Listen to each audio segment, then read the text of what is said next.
Okay, guys, if you're just joining, we're checking out Counterparts Audiotree from Nothing.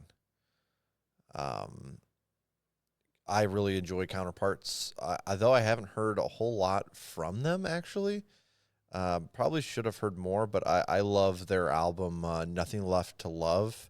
That was really solid, and Heaven Let Them Die, the EP, that thing was banging a couple years ago. So really, this is a band I really ideally would love to see live. You know, I personally am not the guy that thinks that a lot of live stuff on YouTube is really well done. So we'll see how things are. I'd rather just see them live in person. That being said, I have seen one thing from Audiotree, and it seemed really solid setup. So it's funny, like Audiotree for this style of music is pretty solid.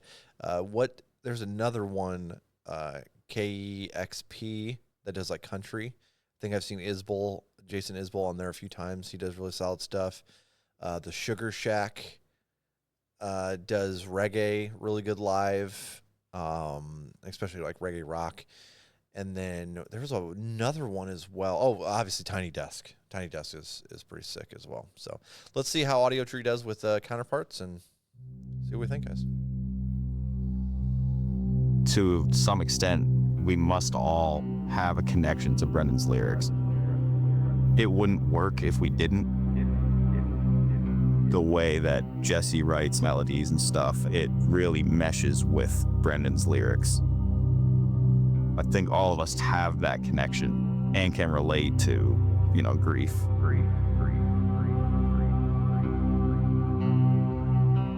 When you picture the worst case scenario so you don't get your hopes up, that's kind of what I was doing lyrically with that record, where I was I really like all of these things. I think this is great, but I have this overwhelming feeling that they're not going to be around for very long. When I do lyrics, it's all right, well, where do I start this record where the last one ended?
I prayed for flesh not yet decayed. I wept when heaven let them die. The holier, the thief, the heavier we grieve. Hallowed be a martyr left alive.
Okay, real quick. Love that.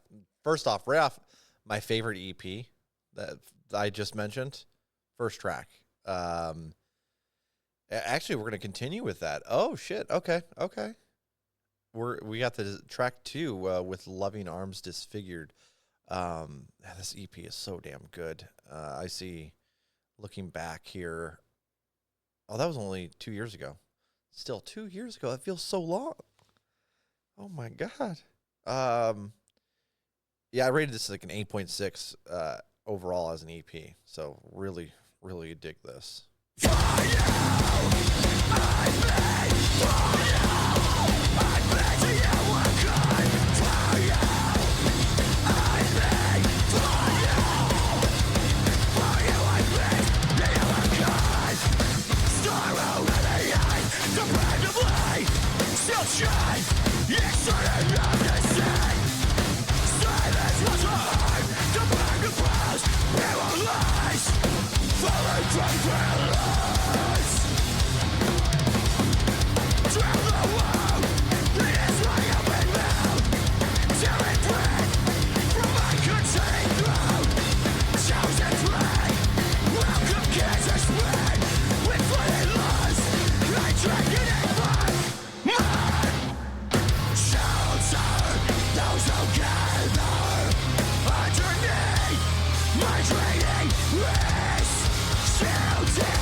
Of a stare.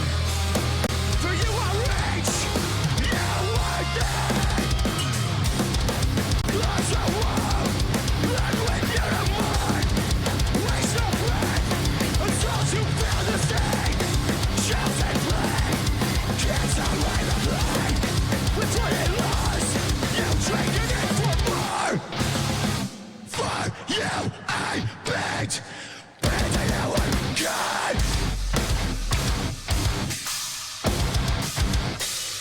You, I begged, but you are gone.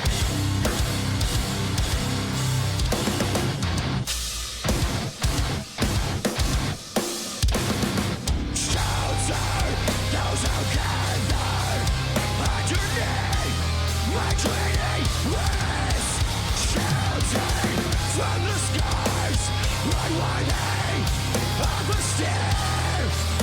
For you are rich.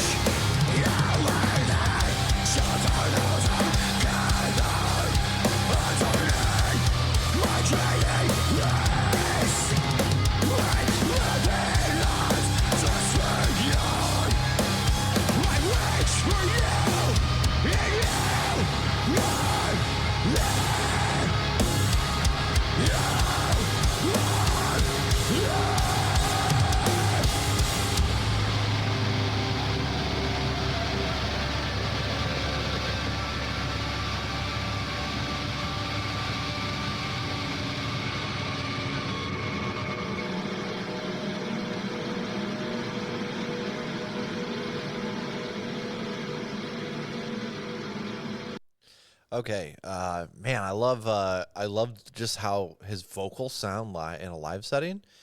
Instrumentally, this is fantastic.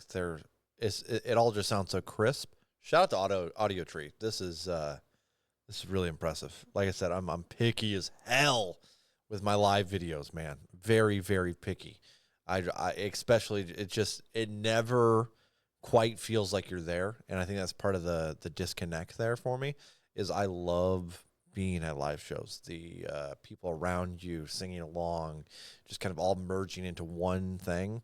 And it really struggles to kind of catch that, but this is crisp. Sounds good to listen to. So yeah, Audiotree knows what the fuck they're doing, apparently. Let's keep it going now. I wonder what song is next. Oh, we got an interview. Sick. I remember when we were coming up with the idea of like the stage setup and everything, we were just kind of throwing ideas around and like what we can do. And yeah, we just kind of landed on religious imagery and stuff like that. I didn't grow up religious at all. Like my family is pretty like, you know, non-secular or whatever, but the imagery has always been super interesting to me.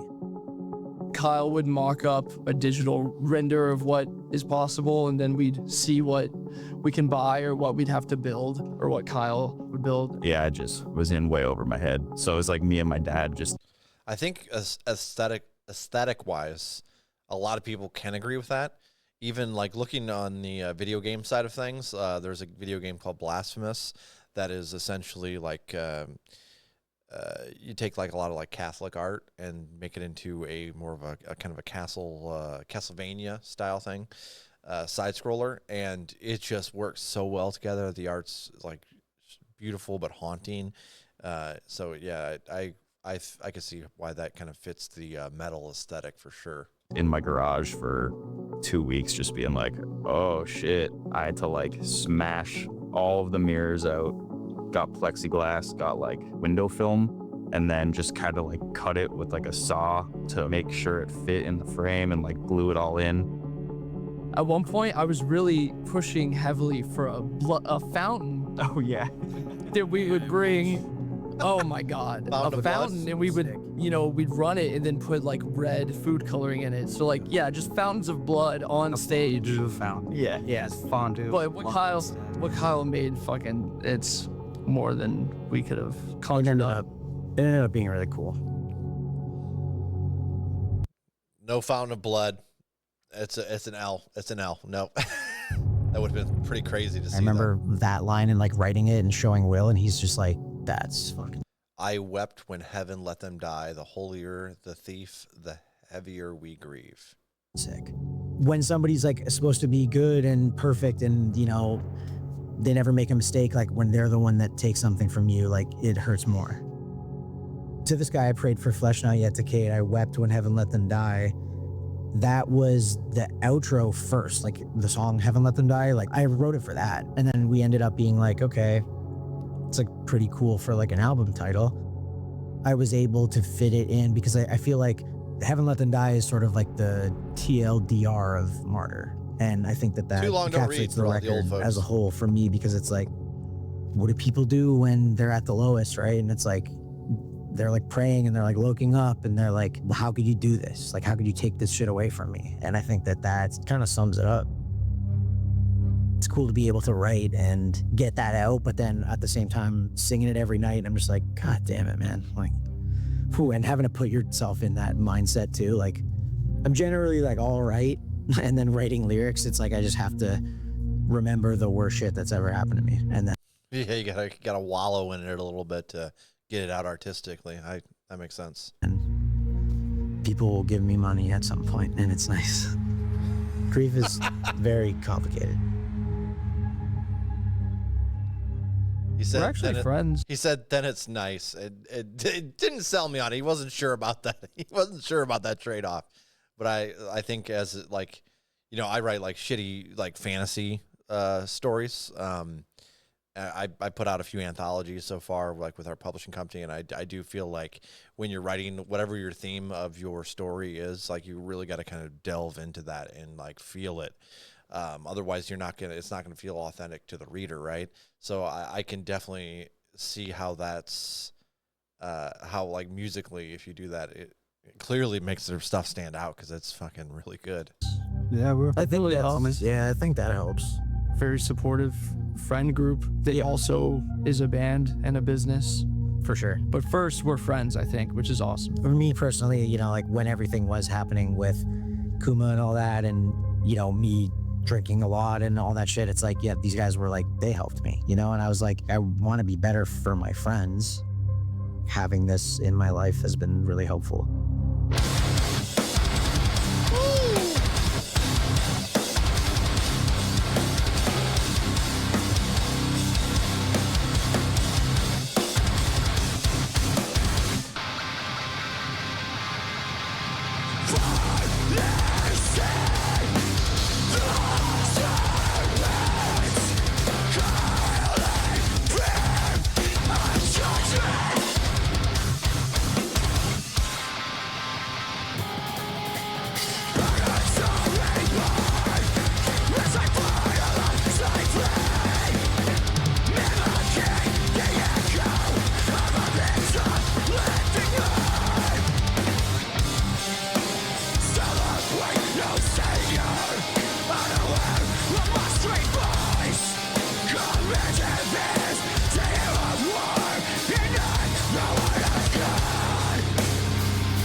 Hell yeah.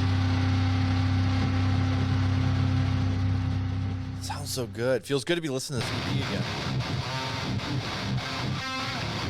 Feels really good to be listening to this EP again. I'm shocked that I was like, man, normally I come back and kind of visit some of these metalcore album or EPs and albums that I enjoy, and I don't know why, but I haven't really come back and listened to this a whole lot lately. We're just going right through the EP. This is track number 4. Hell yeah. I'm down with it. I'm down with it.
Saved,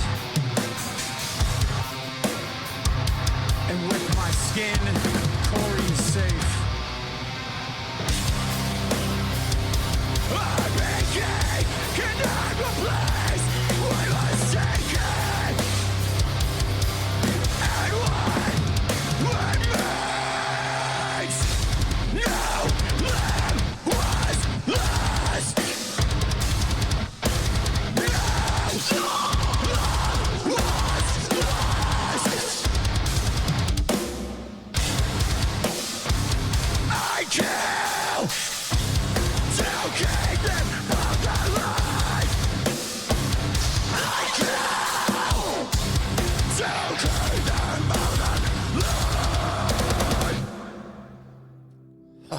Oh yes.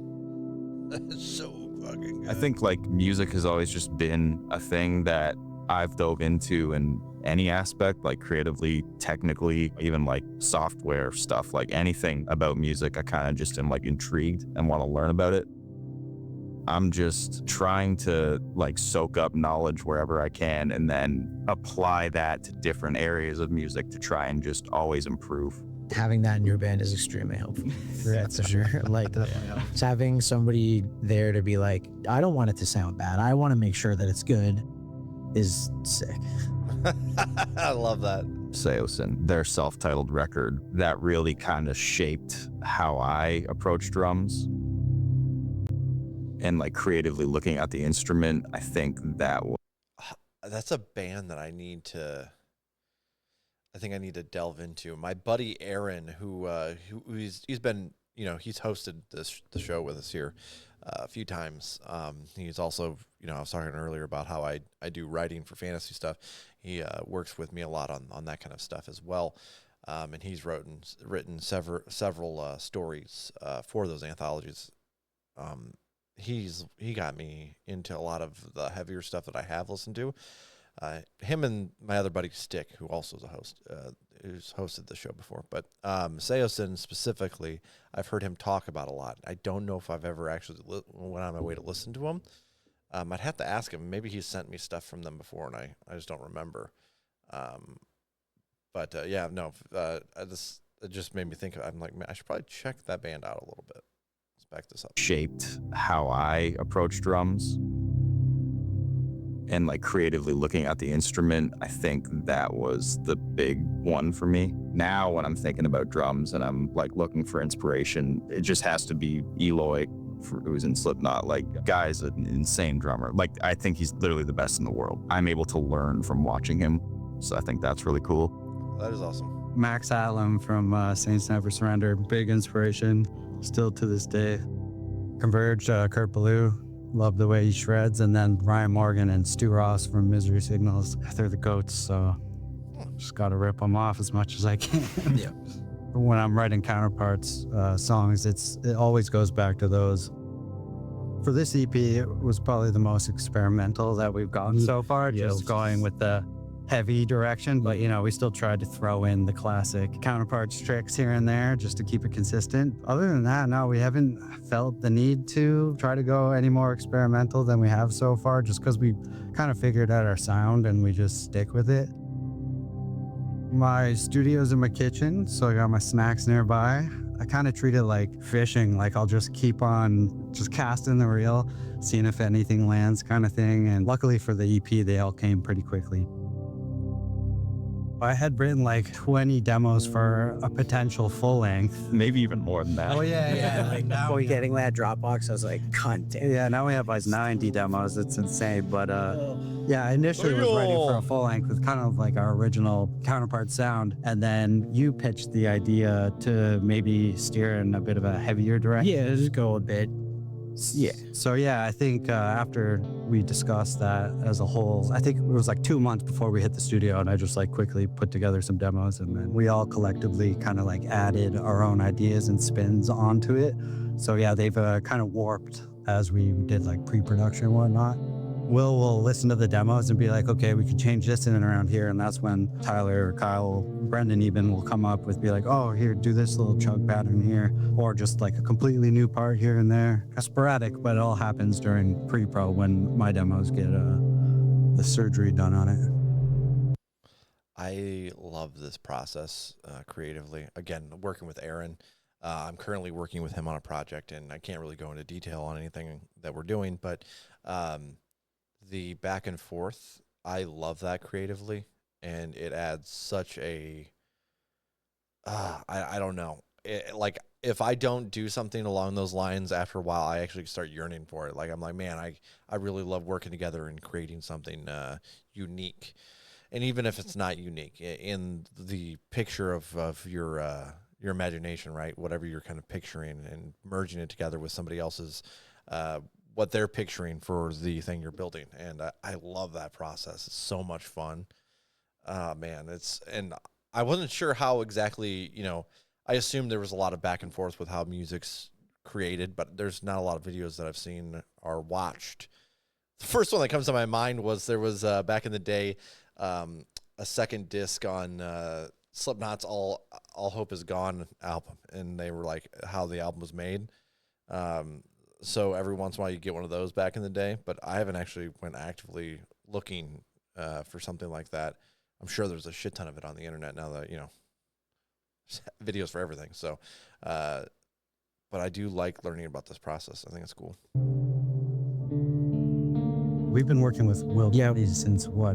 2013, I think. It was when we did Hell and Home, we met him and we were trying to figure out who we were going to do a record with. And at that point, I think that we hadn't really done a record where there was like pre-production. It was just kind of like you walk into a room and the guy hits the space bar and you just do the thing. But with Will, it was like, I remember when he was talking about pre-pro, he's like, yeah, like you guys are all going to get in a room here and jam. We're going to work on the songs. And then I'm like, but they're already done. And then he's like, and you have to write your lyrics and like talk every line, how it's going to be in the song. And then we can go over it. And I was like, what the hell is happening? I'm like, who does this? And then I'm like, oh, that's just how you make a record. That's cool. Honestly, just knowing that they're just starting that process, that's rather impressive. Because like I said, a lot of their older stuff that I've heard was solid. And without that's crazy. You're kind of like rewriting everything and just showing up and recording it rather than doing like the pre-production like they're talking right now. They put out some solid ass work, not utilizing this tactic. So I can only imagine what they're going to be capable of utilizing that tactic. I've got AED, and then when Will is like, we finished drums with Kyle and we'll start vocals tomorrow, and I'm like, yeah. And he's like, you have lyrics? And I'm like, yeah, man. And then he leaves and I start writing. I don't know, I feel like I need that deadline there. Everybody else I know that, sings in bands and stuff, like they think it's insane that I do this. And like, I know it is for sure, but it's like when you're watching Netflix and you're like scrolling through everything and you're like, oh man, like I could watch anything and I'll watch nothing, And I feel like for me, lyrics, it's the same way. I'm like, well, I want to capture how I'm feeling right now. Maybe I'm talking about something that happened before, but I'm like, this needs to be done by tomorrow at like 2 p.m. So he searches for a drive. That actually makes a lot of sense creatively. Damn. Can't spend all the time in the world fixing it and revising it because if I had all the time in the world, like it would just never be done. That was something when I first started, like I said, my writing process, like creatively, I wanted to just continuously redo what I was just already working on to make it look perfect. And after a while, you learn that you can definitely make something look more polished that way, but you're not going to put out as much content. And it's also kind of cool to see like my anthology Crossroads of Drastin that dropped in 2016 compared to our third anthology, or even my short story that I dropped in like 2020. You know what I mean? And you can see your growth through it. And you can see what you fucked up in your first stages of your like first creative stages, and what you got better at and what needs to happen as you go forward still. I personally love that now. I'm glad I did it this way. Like he's saying, you can't just sit around forever and not just rework it over and over. It's got to see life, and then you can see what everybody else is thinking about it as well, which helps because I try and take that approach and just be like, it could always be better for sure, but it's a moment in time.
Sick.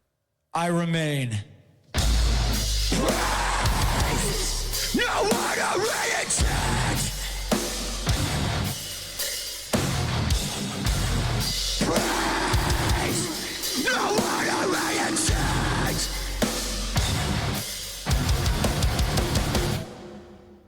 Some absolutely killer background vocals there. Background screams. We're not gonna sound like the Haven't Let Them Die EP forever. That was just a one-off. With the EP, you can kind of do that because, like, worst case, if everyone's like, this bites, you're like, yeah, it was an EP, bro. Like, it's all good. We're not. And it was a surprise. We're not gonna do that. But It's just the joke. now it's like we want to write a record that like pops live. Like, we want kids to like go ape shit live. Moving forward, just finding a way to like take those elements and kind of like work it back into what we've always kind of done. That might be even cooler. We'll figure it out when we get to Will's, I guess. I will say that something I love about heavy music. Most people that are listening to this kind of stuff, yeah, they go back to the classics and shit for sure. But when you go to see a band, most people that I know are like, oh, their new tracks are going to slap live. Whereas like you go to every other genre and people are like, why aren't they playing the hits? You know what I mean? You might wonder that, but if the shit slaps live, that's all that matters. You know what I mean? I don't know. I think metalcore, deathcore, and like those little more extreme metal crowds, I definitely feel that they don't care as much about people playing the hits. And that could be something that, punk and metal kind of have in common, where you're going against the grain a little bit. Maybe you don't even, I don't know if the popularity thing counts for the stuff you enjoy in the metal. But I think we're all happy to hear the hits. But the new shit, it just, sometimes it's nice to hear something like that live. Especially to see everybody just going nuts to it. It's the last track, I believe.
Good.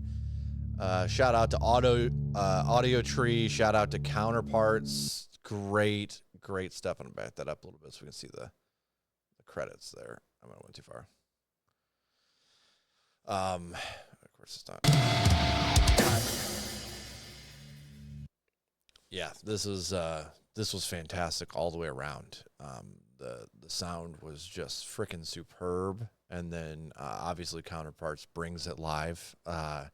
It's funny because the lead singer didn't have a whole lot of Brandon Murphy didn't have as much energy, and I wonder if it's harder to get the energy when you're doing one of these like studio live sessions. I imagine it probably is, because when you're looking at a sea of people, even if it's a couple hundred or something, you're like, God, they're all here to see me. You know what I mean? It gives you a little more of that that boost. But yeah, this was fantastic. This is probably one of my favorite like heavier live sessions I've seen so far. So we're gonna give it a 10 out of 10. Very, very nice. Very, very, very nice. Make sure you guys go support Audiotree. Make sure you support Counterparts. Buy some merch. See them live. I imagine that they're pretty sick live. They just went up higher on my list to see live for sure. Maybe they'll be at like Riot Fest or something this year. That'd be sick.